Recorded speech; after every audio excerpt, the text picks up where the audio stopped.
प्रधानमंत्री नरेंद्र मोदी ने आंध्र प्रदेश में राष्ट्रीय सीमा शुल्क का प्रत्यक्ष कर और नारकोटिक्स अकादमी के परिसर का किया उद्घाटन। राम राज्य की परिकल्पना पर दिया जोर। मुख्यमंत्री के प्रेस सलाहकार अभिषेक प्रसाद नहीं पहुंचे ईडी कार्यालय। केंद्रीय एजेंसी ने अवैध खनन मामले में हजारीबाग में चर्चित कोयला कारोबारी के ठिकानों पर की छापेमारी। महिला बाल विकास एवं सामाजिक सुरक्षा विभाग ने गिनाई उपलब्धियां। विभागीय सचिव ने कहा, राज्य में बढ़ रहा है सामाजिक सुरक्षा का दायरा। और रांची में महिलाओं के ओलंपिक क्वालीफायर मुकाबले में जर्मनी ने चेक रिपब्लिक और जापान ने चिली को हराया। थोड़ी देर बाद भारत का इटली से मुकाबला।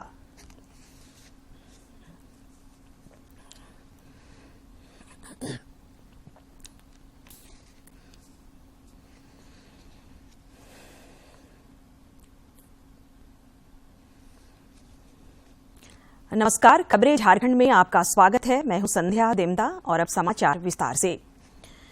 प्रधानमंत्री नरेंद्र मोदी ने आज आंध्र प्रदेश में राष्ट्रीय सीमा शुल्क अप्रत्यक्ष कर और नारकोटिक्स अकादमी के अत्याधुनिक परिसर का उद्घाटन किया।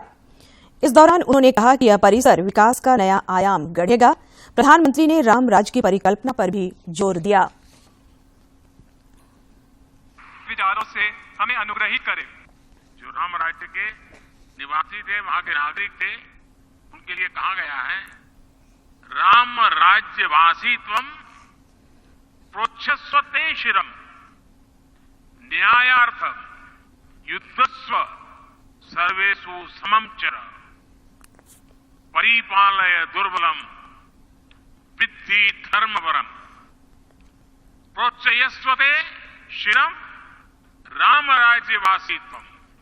अर्थात राम राज्यवासियों, अपना मस्तक ऊंचा रखो, न्याय के लिए लड़ो, सबको समान मानो, कमजोर की रक्षा करो, धर्म को सबसे ऊंचा जानो, अपना मस्तक ऊंचा रखो, तुम राम राज्य के वासी हो। इससे पहले प्रधानमंत्री ने आंध्र प्रदेश के अनंतपुर जिले में स्थित वीरभद्र स्वामी मंदिर में पूजा अर्चना की और देशवासियों की सुख और समृद्धि की कामना की। प्रधानमंत्री नरेंद्र मोदी पहुंचे आज आंध्र प्रदेश के वीरभद्र स्वामी मंदिर और उन्होंने वहां पूजा अर्चना की है। प्रधानमंत्री नरेंद्र मोदी जब भी विभिन्न स्थलों पर जाते हैं तो वे इन प्राचीन मंदिरों में दर्शन करने जरूर जाते हैं और वीरभद्र स्वामी मंदिर, जिसकी बहुत ही मान्यता मानी जाती है, इसी मंदिर में पहुंचकर आज प्रधानमंत्री नरेंद्र मोदी ने अपने आंध्र प्रदेश के दौरे का शुभारंभ किया है। और आज प्रधानमंत्री का कार्यक्रम भी व्यस्त रहेगा, लेकिन सबसे पहले भगवान की पूजा अर्चना करते हुए, देश में सुख शांति और समृद्धि की कामना करते हुए प्रधानमंत्री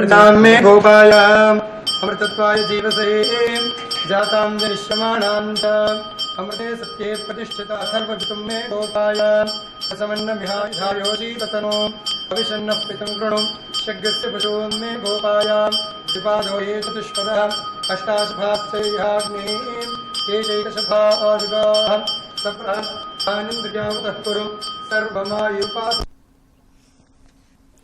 केंद्रीय राज्य मंत्री अश्विनी कुमार चौबे ने साहिबगंज के Bhartiya colony school girls high school के समीप अयोध्या की तर्ज पर बनाए जा रहे श्री राम मंदिर का उद्घाटन किया। इस दौरान उन्होंने जयप्रकाश नगर स्थित कौशल्य ज्योति ट्रस्ट समिति की ओर से आयोजित मातृशक्ति सम्मान समारोह में भी हिस्सा लिया। कार्यक्रम के दौरान केंद्रीय राज्य मंत्री ने 60 महिलाओं को सम्मानित किया। माता सीता की मूर्ति भी स्थापित की है और भव्य मंदिर अलौकिक और वैसे कलाकार भाई जिन्होंने इस मंदिर को निर्माण किया, श्याम जी विश्वकर्मा के लिए जोरदार तालियां और इनके लिए भी जोरदार तालियां। प्रधानमंत्री नरेंद्र मोदी के आह्वान पर देश भर के मंदिरों और तीर्थ स्थलों की सफाई का अभियान चल रहा है। इस कड़ी में केंद्रीय शिक्षा राज्य मंत्री अन्नपूर्णा देवी ने कोडरमा जिले के जयनगर प्रखंड के रूपाईडीह स्थित राधा कृष्ण मंदिर की सफाई की। प्रवर्तन निदेशालय ईडी के समन के बावजूद मुख्यमंत्री हेमंत सोरेन के प्रेस सलाहकार अभिषेक प्रसाद आज ईडी दफ्तर नहीं पहुंचे। गौरतलब है कि 3 जनवरी को ईडी ने साहिबगंज में हुए 1250 करोड़ के अवैध खनन मामले में झारखंड और बंगाल में 1 दर्जन ठिकानों पर छापेमारी की थी। इस दौरान अभिषेक प्रसाद के आवास पर भी रेड किया गया था। इसके बाद ईडी ने अभिषेक प्रसाद को पूछताछ के लिए बुलाया था। उधर ईडी ने अवैध खनन मामले में रामगढ़ जिले के कुज्जू ओपी क्षेत्र के बोंगावार भरेट नगर स्थित कोयला व्यवसायी मोहम्मद इजहार के रामगढ़ स्थित मेसर्स ओम कोक इंडस्ट्रीज में छापेमारी की। मोहम्मद इजहार के हजारीबाग स्थित ठिकाने पर भी ईडी ने दबिश दी है। मुख्यमंत्री हेमंत सोरेन से आज कोयला मंत्रालय के अपर सचिव एम नागराजू और सेंट्रल कोलफील्ड्स लिमिटेड के सीएमडी डॉक्टर वी वीरा रेड्डी ने शिष्टाचार मुलाकात की। इस मौके पर सीसीएल के साथ टीवीएनएल के विस्तार पर चर्चा हुई। मौके पर मुख्यमंत्री के प्रधान सचिव विनय कुमार चौबे भी मौजूद थे।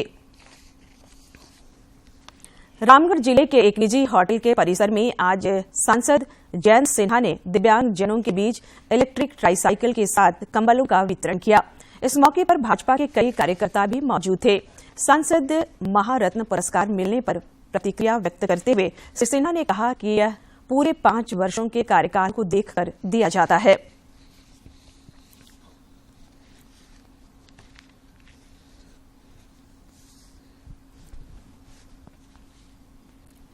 भाई बहन हैं जिनके पास कोई साधन नहीं है चलने फिरने के लिए, और चाहे वो क्रच पे चलते हैं या बड़ी मुश्किल से उनका साइकिल वाइकल पे आना जाना होता है।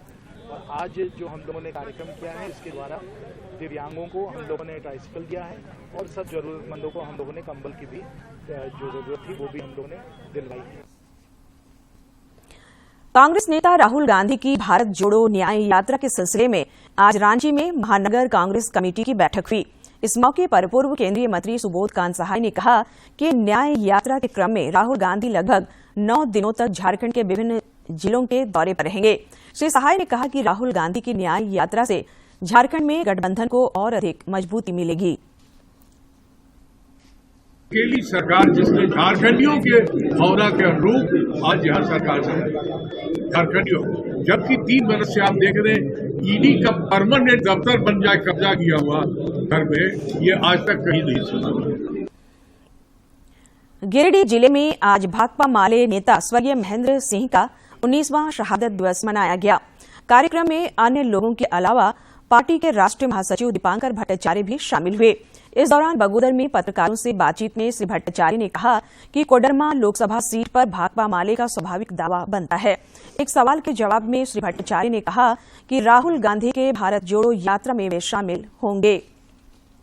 बात हुई है बैठकों में कि सीट शेयरिंग की बातें राज्य में होने वाली है, तो राज्य में अलग अलग पार्टियां हैं, हमारी भी बातचीत शुरू है कांग्रेस से, जेएमएम से, जो यहाँ के तमाम इंडिया गठबंधन के घटक दल है इस राज्य में, सबसे बातचीत करके ही फैसला होगा। हमें तो लगता है कि मेरे कॉन्फिडेंस का अलग से कोई सवाल नहीं है, ये तो बहुत नेचुरल बात है। यहाँ पूरी नेचुरल बात है कि जिस समय 2009 में भी माले सेकंड, 2014 में भी माले सेकंड, तो नेचुरल है क्या जेवीएम पर भरोसा किया वो बीजेपी में शामिल हो गया, तो निश्चित तौर पर यहाँ तो सबके पार्टी के लिए नेचुरल है चॉइस। ये तो हमारी पॉलिसी है, हमने कभी नहीं कहा कि हमको मिनिस्ट्री चाहिए। तो बिहार में भी हम लोगों ने कहा कि हमारे 12 एमएलए है, हमने कहा कि अभी हमको कोई मिनिस्ट्री नहीं चाहिए, हम लोग जनता और सरकार के बीच में पुल का काम करेंगे। राज्य में महिला बाल विकास एवं सामाजिक सुरक्षा विभाग की ओर से चलाई जा रही योजनाओं से बड़े पैमाने पर सामाजिक सुरक्षा का दायरा बढ़ा है। विभागीय सचिव के.एन. झा ने रांची में आयोजित संवाददाता सम्मेलन को संबोधित करते हुए विभाग की उपलब्धियां गिनाई और भावी योजनाओं की जानकारी दी। केटर्स हैं, उसमें अभी भी 8वीं के बाद जब हाई स्कूल जाते हैं लोग ड्रॉप आउट काफी देखा जाता है। तो इस 2 पॉइंट पे मेनली जो बच्चियां 12वीं तक कम से कम शिक्षा ग्रहण करें और बाल विवाह से हम लोग निजात पाले, तो सावित्रीबाई फुले किशोरी समृद्धि योजना लागू की गई, जिसपे सरकार का भी काफी जो है वो सर्वजन पेंशन योजना है। इसके काफी कंपोनेंट हैं, इसमें 3 हमारे स्कीम्स चलते हैं, आपके सेंट्रली स्पॉन्सर्ड स्कीम्स हैं और जो 6 स्कीम्स है अभी हम लोगों ने ट्रांसजेंडर के लिए लॉन्च किया था, उसको मिला के जो कि राज्य से हम लोग 100% करते हैं। सड़क सुरक्षा के नियमों का पालन करने और लोगों को इसके प्रति जागरूक करने को लेकर 15 जनवरी से 1 महीने तक सड़क सुरक्षा अभियान चलाया जा रहा है।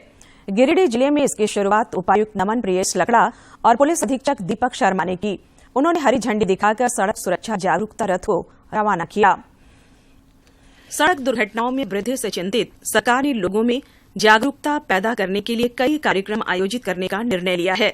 इसी कड़ी में सड़क सुरक्षा को लेकर 1 महीने तक अभियान चलाया जाएगा। उपायुक्त नमन प्रियेश लकड़ा ने बताया कि अभियान के तहत लोगों को जागरूक किया जाएगा।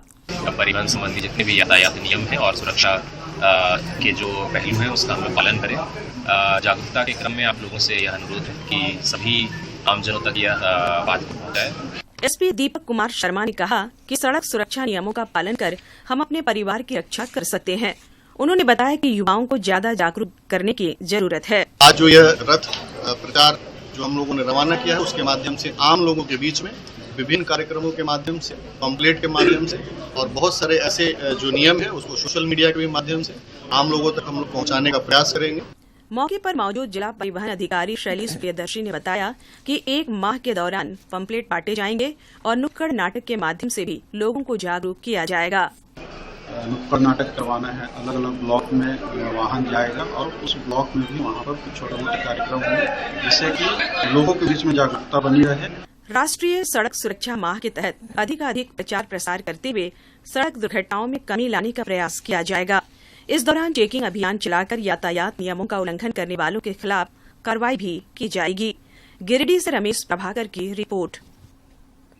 रांची के उपायुक्त राहुल कुमार सिन्हा की अध्यक्षता में आज जिला शिक्षा स्थापना समिति की बैठक हुई। बैठक में न्यायालय के आदेश के आलोक में सेवा मुक्त हुए 3 शिक्षकों की पुनः बहाली का निर्णय लिया गया। बकाया वेतन की मांग को लेकर आज एचईसी ऑफिसर्स एसोसिएशन की ओर से रांची में heavy machine building plant HMBP के मुख्य द्वार पर प्रदर्शन किया गया। अपनी मांगों पर जोर डालने के लिए एसोसिएशन से जुड़े पदाधिकारी आज सामूहिक अवकाश पर भी रहे। बच्चे का तो मैं बताया था लास्ट बार भी कि हम तो सरकारी स्कूल में एडमिशन कराए हैं क्योंकि पैसे नहीं थे और कभी कभी खाने को लेकर के लाने पड़ जा रहे हैं, जो कि मतलब बहुत ऐसी व्यथा है जो भावनाओं में अगर मैं बोलूँ तो मैं आंसू गिर जाएंगे। बहुत मुश्किल से घर चल रहा है, घर भी और मतलब कहीं भी किसी भी परिस्थिति में हम सर्वाइव करने के लिए मुश्किल हो रहा है अभी के समय में यही है। रांची में महिलाओं के ओलंपिक क्वालीफायर मुकाबले में आज जर्मनी ने चेक रिपब्लिक और जापान ने चिली को पराजित किया। अब से थोड़ी देर बाद भारत का इटली से मुकाबला होगा। रांची में 67वीं राष्ट्रीय स्कूली खेल प्रतियोगिता कल से प्रारंभ होगी। दोपहर 3 बजे राज्य के खेल मंत्री हफीजुल हसन इसका उद्घाटन करेंगे। इस सिलसिले में आज एक प्रेस कॉन्फ्रेंस आयोजित कर झारखंड शिक्षा परियोजना परिषद के मुख्य प्रशासनिक पदाधिकारी जयंत सिन्हा ने बताया कि इस प्रतियोगिता में 21 राज्यों के 1120 प्रतिभागी शामिल होंगे। यहाँ जो ओपनिंग सेरेमनी होगी उसमें भी कोई मैच होगा? यहाँ पर ओपनिंग सेरेमनी मैच यहाँ पे कल मैच वहाँ मैचेस होंगे। 3 बजे उद्घाटन केवल होगा। कल फुटबॉल स्टेडियम में किस चीज का मैच मिल जाएगा? कितने बजे? राज्य में कड़ाके की ठंड पड़ रही है। पिछले 24 घंटे में गुमला का न्यूनतम तापमान 3.3 डिग्री सेल्सियस रिकॉर्ड किया गया, जो राज्य में सबसे कम रहा। राज्य के पश्चिमी हिस्सों में शीतलहर और कुहासे का भी प्रकोप बना रहा। मौसम विज्ञान केंद्र रांची के वैज्ञानिकों के मुताबिक 24 घंटे न्यूनतम तापमान में किसी बड़े बदलाव की उम्मीद कम है। उसके बाद धीरे धीरे अगले 3 दिनों तक इसमें 3 से 5 डिग्री सेल्सियस तक की वृद्धि हो सकती है। 17 और 18 जनवरी को राज्य के कुछ इलाकों में बारिश की भी संभावना है। केंद्र ने आज, कल और परसों के लिए कुछ इलाकों के लिए येलो अलर्ट जारी कर शीतलहर और कुहासे की चेतावनी जारी की है। और अब एक नजर डालते हैं प्रमुख शहरों के आज के तापमान पर। राजधानी रांची का अधिकतम तापमान 25.2 और न्यूनतम 6.9 डिग्री सेल्सियस रिकॉर्ड किया गया। जमशेदपुर का अधिकतम तापमान 24.4 और न्यूनतम 9.6 तथा डाल्टनगंज का अधिकतम तापमान 24.9 और न्यूनतम तापमान 4.7 डिग्री सेल्सियस रिकॉर्ड किया गया। और अब देखते हैं फटाफट अंदाज में जिलों की खबरें।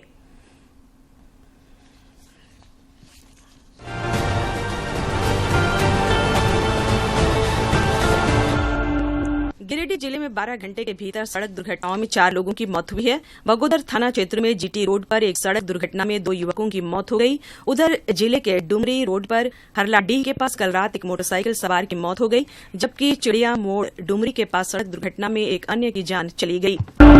जुगसराय में हुई गोली चालन की घटना के मामले में पुलिस ने 1.5 घंटे में ही आरोपी को गिरफ्तार कर लिया। जमशेदपुर में प्रेस वार्ता कर सिटी एसपी मुकेश लोनियात ने बताया कि घटना की सूचना मिलने के बाद अस्पताल में भर्ती मोहम्मद माजिद और उसके साथी महफूज आलम से पूछताछ में यह जानकारी मिली कि घटना पुराने विवाद के कारण हुई।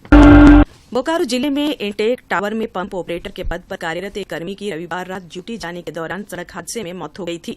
इसके बाद परिजन और ग्रामीण कंपनी से रोजगार और मुआवजे की मांग को लेकर इंटेक टावर के निकट शव के साथ धरना पर बैठ गए थे। IPEL बारूद कंपनी के प्रबंधक ने धरने पर बैठे लोगों के साथ त्रिपक्षीय वार्ता की और नौकरी और मुआवजे को लेकर लिखित आश्वासन दिया। इसके बाद धरना समाप्त हुआ। धनबाद रेल मंडल के गोमो रेलवे स्टेशन के प्लेटफॉर्म नंबर 4 के पास आज सुबह करीब 5:30 बजे कोयला लदी मालगाड़ी बेपटरी हो गई। फुसरो स्टेशन से गोमो आ रही मालगाड़ी के 2 डिब्बे क्रॉसिंग पटरी से नीचे उतर गई। मालगाड़ी बेपटरी होने से प्लेटफॉर्म नंबर 4, 5, 6 सहित लूप लाइन पर करीब 1.5 घंटे ट्रेनों का आवागमन बाधित रहा। गुरु गोविंद सिंह का प्रकाश पर्व मनाने के लिए रामगढ़ शहर में गुरुद्वारा प्रबंधक कमेटी द्वारा 5वें दिन प्रभात फेरी निकाली गई। शोभा यात्रा के दौरान निशान साहिब पर पुष्पमाला डाली गई। निशान साहिब की सेवा कुज्जू गुरुद्वारा के पूर्व प्रधान सरदार रामदयाल सिंह चोपड़ा कर रहे थे। रामगढ़ जिले के भदानी नगर थाना क्षेत्र के चिकोर में मां बेटी का रिश्ता तार तार होने का मामला सामने आया है। जानकारी के मुताबिक सगे पिता और सौतेली मां ने मिलकर फिक्स डिपॉजिट के 12 लाख रुपए को हड़पने की नीयत से बेटी खुशी कुमारी की हत्या कर दी। मृतका के भाई साहिल कुमार ने बताया कि सौतेली मां के द्वारा खुशी को हमेशा प्रताड़ित किया जाता था। हजारीबाग जिले के बड़कागांव वन क्षेत्र के गोंदलपुरा में लगभग 25 से 30 हाथियों के झुंड ने उत्पात मचाया है। हाथी खलियान में रखे धान को चट कर गए, वहीं खेतों में लगे फसलों को भी नुकसान पहुंचाया। रांची की लालपुर पुलिस ने फ्लैट पर कब्जा करके रहने और जान से मार डालने की धमकी देने वाली महिला को गिरफ्तार कर लिया है। गिरफ्तार महिला का नाम पायल सिंह है और वह हीनू इलाके की रहने वाली है। वह एक निजी अस्पताल में काम करती है।